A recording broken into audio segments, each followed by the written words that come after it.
குரலுடன் இணைந்திருக்கும் உங்கள் அனைவருக்கும் இனிய வணக்கங்கள். முதல் தலைப்பு விடயங்களை பார்ப்போம். 11 மனித எச்சங்கள் ஒரே நாளில் அடையாளம். இதுவரை 101 எலும்புக்கூடுகள் இனங்காணப்பட்டன. செம்மணியில் தொடரும் அவலம். கொழும்பில் ஐநா அலுவலகம் முன்பு போராட்டம். நல்லூர் திருவிழாவில் போலீஸ் பாதுகாப்புடன் மணல் விநியோகம். நாடு முழுவதும் சுற்றி வளைப்பு. 1455 பேர் கைது.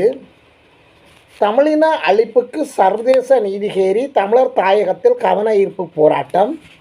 காணாமல் ஆக்கப்பட்டோருக்கு ஏற்கக்கூடிய நீதி வேண்டும். ஸ்ரீதரன் எம்பி கோரிக்கை. தையட்டி விகாரியை அகற்றுவதே அங்கு நிலவும் பிரச்சினைக்கான தீர்வு. கஜேந்திரகுமார் பொன்னம்பலம். குறைந்த வருமானம் பெறுவோருக்கு புதிய வீடுகள் நிர்மாணம். இனி விரிவான செய்திகளை பார்ப்போம். விரிவான செய்திகளுக்கு முன்னர் எமது காணொலி சேவைக்கு நீங்கள் புதியவராக இருந்தால் அல்லது சப்ஸ்கிரைப் பண்ணாமல் பார்ப்பவராக இருந்தால் தொடர்ந்து சப்ஸ்கிரைப் பண்ணுங்கள், ஷேர் பண்ணுங்கள், கமெண்ட்ஸ் பண்ணுங்கள், லைக் பண்ணுங்கள். அருகில் இருக்கின்ற அந்த பெல் ஐக்கானை கிளிக் பண்ணி நாங்கள் போடுகின்ற காணொலிகள் அனைத்தையும் உடனுக்குடன் பார்க்கக்கூடியவாறான நோட்டிஃபிகேஷனை ஏற்படுத்தி கொள்ளுங்கள். மனித எச்சங்கள், அதாவது 11 மனித எச்சங்கள் ஒரே நாளில் அடையாளம் காணப்பட்டன. புதைகுழி அகழும் பணிகள் தொடர்ச்சியாக 2ஆம் கட்டத்தில் நடைபெற்று கொண்டிருக்கின்றது. இந்த நேரத்தில் மொத்தமாக 101 எலும்புக்கூடுகள் இனங்காணப்பட்டிருக்கின்றன. செம்மணி மனித புதைகுழியில் நேற்று ஒரே நாளில் 11 மனித எச்சங்கள் அடையாளம் காணப்பட்டதோடு இதுவரை 101 எலும்புக்கூடுகள் முழுமையாக இதுவரை இனங்காணப்பட்டுள்ளன. செம்மணி மனித புதைகுழி அகழ்வில் 2ஆம் கட்டத்தின் 21வது நாள் நேற்று சனிக்கிழமை யாழ்ப்பாண நீதவான் ஏ ஆனந்தராஜா மேற்பார்வையில் முன்னெடுக்கப்பட்டது. நேற்றைய அகழ்விலும் 11 எலும்புக்கூடுகள் அடையாளம் காணப்பட்டன. மேலும் இதுவரை 90 மனித எலும்புக்கூடுகள் முழுமையாக தோண்டி எடுக்கப்பட்டன. அவற்றுடன் 46 பிற ஆதார பொருட்களும் உள்ளன. நேற்று அடையாளம் காணப்பட்ட 11 எலும்புக்கூடுகளுள் மொத்தமாக 101 எலும்புக்கூடுகள் இனங்காணப்பட்டுள்ளன. மேலும் மீட்கப்பட்ட எலும்புக்கூடுகள் ஸ்கேன் பரிசோதனைக்கு பாதுகாப்பு அமைச்சு இதுவரை அனுமதி வழங்கவில்லை என்பது சட்டத்தரணி நிரஞ்சன் தெரிவித்துள்ளார். ஐநா அலுவலகம் முன்பு போராட்டம். கொழும்பில் உள்ள ஐநா அலுவலகம் முன்பு போராட்டம் ஒன்று முன்னெடுக்கப்பட்டிருந்தது. வடக்கு கிழக்கு தமிழர்கள் கூறும் சர்வதேச நீதி பொறிமுறையுடான நீதி கோரிக்கைக்கு ஆதரவு தெரிவித்து மாண்புமிகு மலையக மக்கள் சிவில் சமூக கூட்டுணைவு கொழும்பில் அமைந்துள்ள ஐக்கிய நாடுகள் சபையின் இலங்கை காரியாலயத்துக்கு முன்பாக நேற்று சனிக்கிழமை காலை குறித்த ஆர்ப்பாட்டம் முன்னெடுக்கப்பட்டிருக்கிறது. அதாவது சர்வதேச நீதி பொறிமுறை ஊடாக நீதி வழங்க வேண்டும். எதற்கு நீதி வழங்க வேண்டும் என்று சொன்னால் வடக்கு கிழக்கு தமிழர்கள் கூறுகின்ற சர்வதேச நீதி. போலீஸ் பாதுகாப்புடன் நல்லூர் திருவிழாக்கு மணல் விநியோகம். போலீஸ் பாதுகாப்புடன் வடமராட்சி கிழக்கு அம்மன் பகுதி மக்களின் எதிர்ப்புக்கு மத்தியில் நல்லூர் திருவிழாக்கு போலீஸ் பாதுகாப்புடன் நேற்று மணல் விநியோகிக்கப்பட்டது.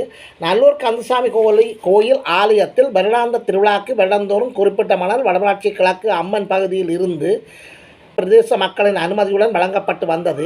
இந்நிலையில் அம்பன் பகுதியில் தொடர்ச்சியாக மணல் அகழ்வது சூழல் சமநிலையை பாதிப்பதோடு தொடர்ச்சியாக அம்பன் கிழக்கு பகுதியில் மட்டும் மணல் அகழக்கூடாது என தெரிவித்து பிரதேச மக்கள் எதிர்ப்பு தெரிவித்திருந்தனர்.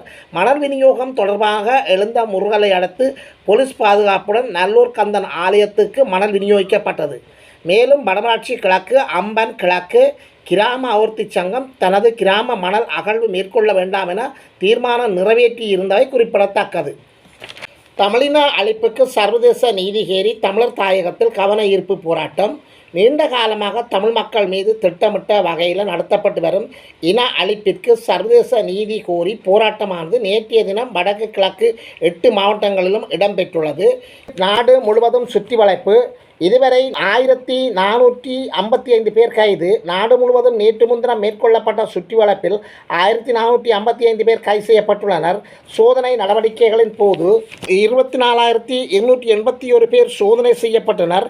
மேலும் 7,240 பேர் மோட்டார் சைக்கிள்கள் உட்பட 10,175 வாகனங்கள் சோதனைக்கு உட்படுத்தப்பட்டன.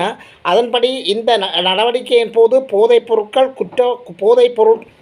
குற்றங்களுக்காக 1455 பேர் கைது செய்யப்பட்டனர். அத்தோடு 374 கிராம் 334 கிராம் ஐஸ் போதைப் பொருள் மற்றும் 218 கிராம் 281 மில்லிகிராம் கொரோயின் உள்ளிட்ட ஏராளமான போதைப் பொருட்கள் பறிமுதல் செய்யப்பட்டன. தையிட்டி விகாரையை அகற்றுவதே அங்கு நிலவும் பிரச்சினைக்கான தீர்வு. கஜேந்திரகுமார் பொன்னம்பலம். தையிட்டி விகாரையை அகற்றுவதே அங்கு நிலவும் பிரச்சினைக்கான தீர்வு என பாராளுமன்ற உறுப்பினர் கஜேந்திரகுமார் பொன்னம்பலம் தெரிவித்துள்ளார். ஊடகம் ஒன்றுக்கு நேற்று கருத்து தெரிவிக்கும் போது மேற்கண்டவாறு தெரிவித்துள்ளார். அவர் தொடர்ந்து தெரிவிக்கையில், சட்டவிரோதமாக இராணுவத்தினர் இந்த விகாரையை நிர்மாணித்திருந்தமை இன நல்லிணத்துக்கு பாதகமா அல்லது விகாரை இல்லாத ஓர் இடத்தில் நல்லிணத்துக்கு பாதகமா என கஜேந்திரகுமார் கேள்வி எழுப்பினார். மேலும் பேரினவாதம் எப்போது தம்முடைய நிகழ்ச்சி நிரலை மாத்திரமே பார்ப்பதாக கஜேந்திரகுமார் குறிப்பிட்டார். தென்னிலங்கையில் வீதிகளை நிர்மாணிக்கவும் மற்றும் வேறு பல விடயங்களுக்காகவும் சாதாரணமாக விகாரைகள் அகற்றப்பட்டுள்ளதாகவும், எனவே தையிட்டி விகாரையை அகற்ற கோருவதை மாத்திரமே நல்லிணக்கத்துக்கு குந்தகம் விளைவிக்கும் விடயமாக பார்க்க வேண்டும் என்று கஜேந்திரகுமார் பொன்னம்பலம் கேள்வி எழுப்பியுள்ளார். குறைந்த வருமானம் பெறுவோருக்கு வீடுகள் நிர்மாணம். குறைந்த வருமானம் பெறுபவர்களுக்கு 3000 புதிய வீடுகள் நிர்மாணிக்கும் பணிகள் ஆரம்பிக்கப்பட்டுள்ளதாக அரசாங்கம் தெரிவித்துள்ளது. இந்த வருடம் நிறைவடைவதற்கு முன்னர் புதிய வீடுகளின் நிர்மாண பணிகளை நிறைவு செய்யப்பட உள்ளதாக நகர அபிவிருத்தி நிர்மாணம் மற்றும் வீடமைப்பு அமைச்சு தெரிவித்துள்ளது. நாடளாவிய ரீதியில் கிராம உத்தியோகத்தர்கள் மட்டத்தில் தெரிவு செய்யப்பட்ட குறைந்த வருமானம் பெறுபவர்களுக்கு குறைந்த குடும்பங்களுக்கு இந்த வீடுகள் நிர்மாணிக்கப்படுகின்றன. இதற்காக மக்களின் உதவிகளும் பெற்றுக்கொள்ளப்பட உள்ளதாக வீடமைப்பு பிரதி அமைச்சர் DP சரத் தெரிவித்துள்ளார்.